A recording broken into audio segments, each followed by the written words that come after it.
Here's some of the stories trending this week at NASA.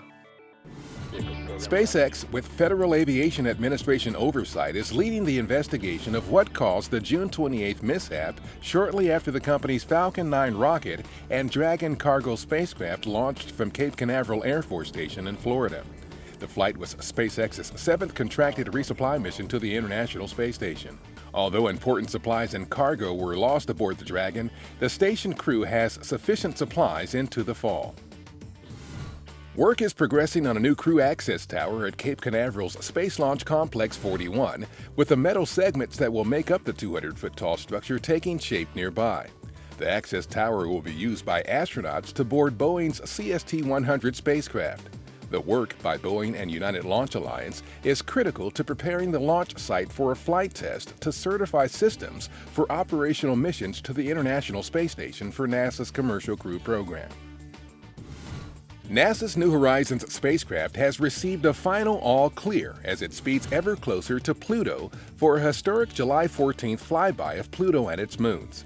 After 7 weeks of detailed searches for dust clouds, rings, and other potential hazards, NASA's New Horizons team has decided to remain on its original path through the Pluto system.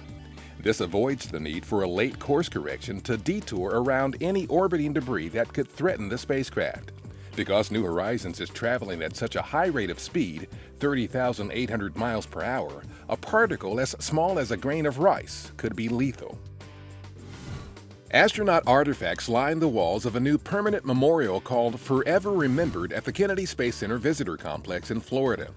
NASA and astronaut families collaborated on the memorial designed to honor the crews lost on missions STS-51L and STS-107, pay tribute to Space Shuttles Challenger and Columbia, and emphasize the importance of learning from the past.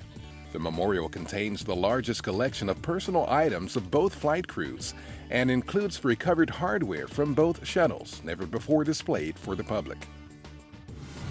During the 2015 NASA Headquarters Health and Safety Fair on June 30th, NASA Administrator Charlie Bolden presented trophies to winners of the agency's internal NASA Moves Fitness Challenge. The fair also featured a range of health, safety, fitness, and wellness activities and demonstrations.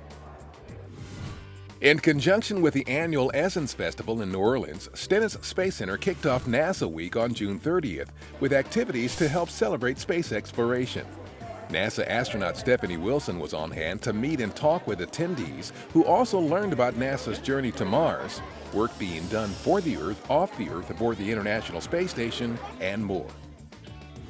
And that's what's up this week at NASA. For more on these and other stories, follow us on social media and visit www.nasa.gov/twan.